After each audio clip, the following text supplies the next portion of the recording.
شروع کرتا ہوں اللہ تعالیٰ کے نام سے جو بڑا مہربان نہایت رحم والا ہے۔ حضرت عائشہ صدیقہ رضی اللہ تعالیٰ عنہ سے روایت ہے کہ انہیں ایک دفعہ دوزخ کا خیال آیا اور وہ رونے لگیں۔ رسول اللہ صلی اللہ علیہ وآلہ وسلم نے پوچھا تمہیں کس چیز نے رلایا؟ عرض کیا مجھے دوزخ یاد آئی اور اسی کے خوف نے مجھے رلایا ہے۔ تو کیا آپ قیامت کے دن اپنے گھر والوں کو یاد رکھیں گے؟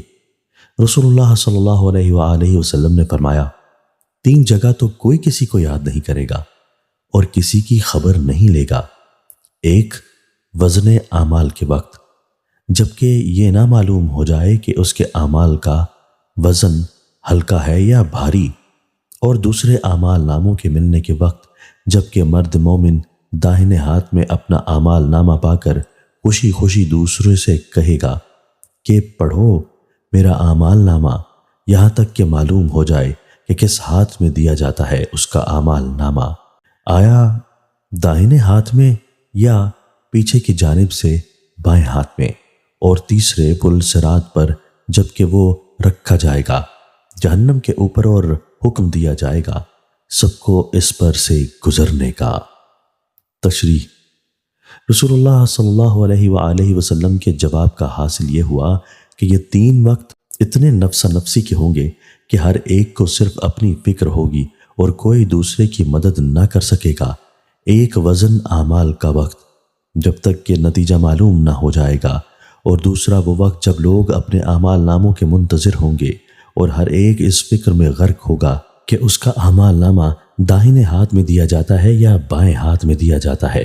وہ مغفرت اور رحمت کا مستحق قرار پاتا ہے یا لعنت اور عذاب کا، اور تیسرے اس وقت جبکہ صراط کا پل جہنم پر لگا دیا جائے گا اور اس پر سے گزرنے کا حکم ہوگا۔ تو یہ 3 وقت ایسے نفسا نفسی کے ہوں گے کہ ہر ایک اپنی ہی فکر میں ڈوبا ہوگا اور کوئی کسی کی خبر نہ لے سکے گا۔ اس حدیث کی روح اور رسول اللہ صلی اللہ علیہ وآلہ وسلم کے اس ارشاد کی منشا بس یہی ہے کہ ہر شخص آخرت کی فکر کرے اور کوئی کسی دوسرے کے بھروسہ نہ رہے۔ رسول اللہ صلی اللہ علیہ وآلہ وسلم نے فرمایا کہ منافقوں پر فجر اور عشاء سے زیادہ کوئی نماز بھاری نہیں، اور اگر جانتے کہ ان دونوں میں کیا ثواب ہے تو گھسٹ کر بھی ان میں پہنچتے، کیونکہ منافق صرف دکھلاوے کے لیے نماز پڑھتے ہیں اور وقتوں میں تو خیر جیسے تیسے پڑھ لیتے ہیں، مگر عشاء کے وقت نیند کا غلبہ، فجر کے وقت نیند کی لذت انہیں مست کر دیتی ہے۔ اخلاص و عشق تمام مشکلوں کو حل کرتے ہیں، وہ ان میں ہے نہیں، لہٰذا یہ 2 نمازیں انہیں بہت گراں ہیں۔ اس سے معلوم ہوا کہ جو مسلمان ان 2 نمازوں میں سستی کرے وہ منافقوں کے سے کام کرتا ہے۔